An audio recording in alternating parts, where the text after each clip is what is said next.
Special Ed went on Drink Champs and made an interesting point. He said that the destruction of hip-hop started from the NWA. Wu-Tang was dropping knowledge and positivity. Right. You know, NWA brought the age of destruction. Damn. Jesus Christ. NWA brought the age of destruction to our children and our culture. Wow. Period. Hey, I respect all of them as men, right, but as the art form, and you want me to speak on the art form, I'm going to tell you what it is. That's where it started. Wow. That's where the agenda started, and that's where the destruction began. I can see where Special Ed is coming from this. Because before that, even Melly Mel, when I dropped the Eminem versus Melly Mel, I was doing a lot of, looking into a lot of interviews with Melly Mel. I know a lot of people clown him because of the Eminem thing and just look at him in a different light because he disrespects a lot of the newer generation. But I like what Melly Mel stands for. And he says he's tired of gangster rap being brought into hip-hop. These gangsters being brought into hip-hop because it's become all about violence, killings, shootings, and stuff like that. When hip-hop wasn't birthed on that. It was more birthed on positivity. Yeah, competition was happening, but it was all about Mike rapping bars. Now it's about killing ops, drugs, whatever the case may be. And Melly Mel himself said that it was the NWA that kind of started that whole thing. Once they got involved into it, it started becoming more about gangsters getting into music and not like musicians and artists. Because think about it, hip-hop's the only genre that accepts gangsters, like little criminals getting into the music. Like look at country music, look at rock, look at jazz, look at all these other genres, pop music, whatever. How often do you get a gang member, a criminal activity coming in? Not often. They're actually artists, So I could see where he's coming from this, saying that MWA brought musically, I can agree. But overall, and this is what Ice Cube said, and I kind of agree with Ice Cube's point of view as well. So one person tweeted at Ice Cube and said, unfortunately, music did play a part with crack being pumped into our black and Latino neighborhoods. Ice Cube said, bullshit. Crack was in the neighborhoods a decade before gangster rap. In the 70s, they called it free base. So was heroin, weed, mollies, gangbanging, drive-bys, pimping, hoeing, dropping out of school, young girls getting pregnant, cussing, and using the N-word. It was all here before NWA.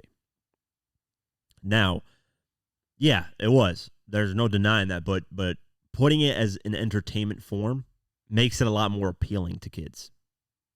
That's not deniable. That you cannot deny that at all. When you put it in a form that's entertaining and that's melodic, they can get it stuck in their head. Fuck the police coming straight from the underground. Like that. Like certain records that NWA was doing were political movements in its own self, in its own right. But it did introduce gangster rap, and it became a thing of how do we become more hard? How do we become more aggressive in our music? And that 50's my favorite rapper, but 50, he was talking about gangster shit left and right, man. Shooting, killing. I disagree with that wholeheartedly. Just listen to that 24/7. Now it's even become 10 times worse because there is no regulation in music anymore. Like back then, it would be like you would have to submit this album to a label. The album would have to go over it, and approve records, and there would be censorship in music videos in terms of ass shaking and all these sexually explicit things.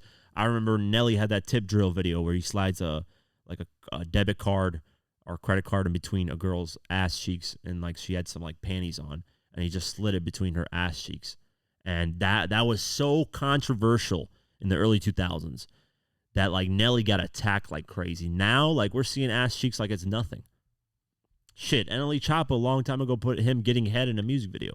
He blurred it out, but still, he's still this is what I mean. We've gotten to the point where we've decentralized, decentralized. What the fuck am I talking about? Desensitized. Sorry, to all this stuff, killings, sexual content. It's gotten to an extreme now where it's it's 24/7 in your face, and we're just oh, somebody's talking about killing somebody and dragging their body or pissing on their grave in a music video. It's so. Yeah, hip-hop's taken a really bad turn, and what I like now and what I'm noticing now is a lot more people are getting tired of this mumble rap and this, ops killing stuff because a lot of music ain't charting like it was, especially this past year. Like I said, rap has been struggling to chart. Hip-hop has been struggling to chart because a lot of people are getting tired of this shit. They're tired of hearing the same type of music, same type of flow, same type of auto-tune, same type of beats. They want something new. So when J. Cole dropped that feature verse on that Lil Yachty song, the whole internet was ablaze for at least 2 days, man, praising J. Cole.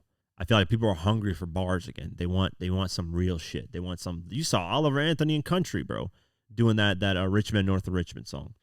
You know, that's skyrocketed because people in general want realness, want raw music. They're tired of just money, shooting, killing, ass shaking. You know, at the end of the day, that's all 80% of the stuff that we're getting in music and hip hop is that. You know, and I fall victim to it too.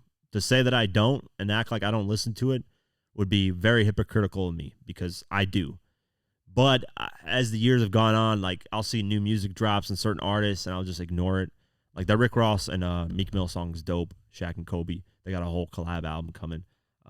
We'll talk about that a little bit later. But you know, there's certain songs that come out that are cool, but I'm just like, do I really replay them that much? Do I really listen to them that much? Like Rod Wave is doing his thing. That's why I appreciate Rod Wave. He's doing a different style, speaking about his pain, and that's why he's charting #1 every time because people are feeling it. They're loving that stuff. Yeah, Ice Cube rebuttaling it and saying that it's not. No, NWA played a huge role into that. And to say that, no, I'm not saying that NWA was the sole reason that hip hop turned the way it was, but it played a major role in it. So, yeah, that's my take on that. But let me know what you guys think on that subject.